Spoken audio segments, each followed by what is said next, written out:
अस्सलाम दोस्तों, क्या हाल है? ठीक हो? खैरियत है? आज का जरा सारा विलाग हो सी ना मेरे प्यारे मुलेर फारूक खान चांडिया इन्हें तो डोड़े सुनते हैं। आज स्पेशल आए असा इन्हें विलाग करने वास्ते। सारे दोस्त आते फारूक खान को डोड़े सुनाओ। फारूक खान सराकी के डोड़े सुना था सारे दोस्त को सऊदी अरब दुबई कने दे पैन दिल कैसी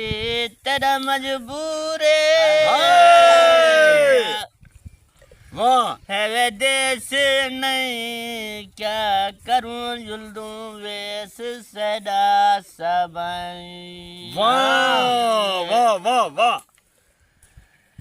दिल टूटे मंग पासी दिल्ली तेरा अलील होसी वाह अरे यार तेरा क्या करे सन हंडे सन तैकू किस्मत वाले वाह वाह वाह वाह वाह वाह दलवी मंग पे तेरे नल सुन तेरा दलवी होसी हाय कदी ते तू पछा में होदन कंपर के तकवे वाह वाह फारूक खान वाह दलवी तेरा भी अड़वे प्या दिलड़ी भी तेरा लीले वाह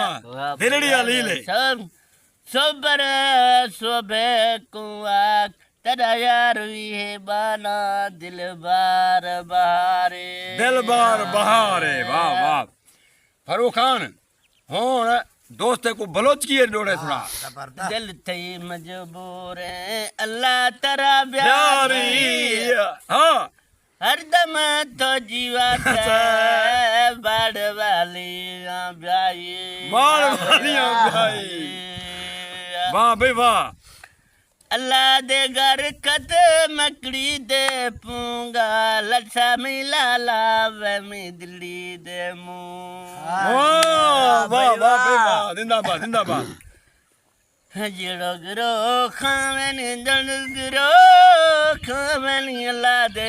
कारी वे में दिल दे मजबूर वाह जीवे वे वाड़ वाली वो जीवे वे वाड़ वाली जीवे कष्टा टू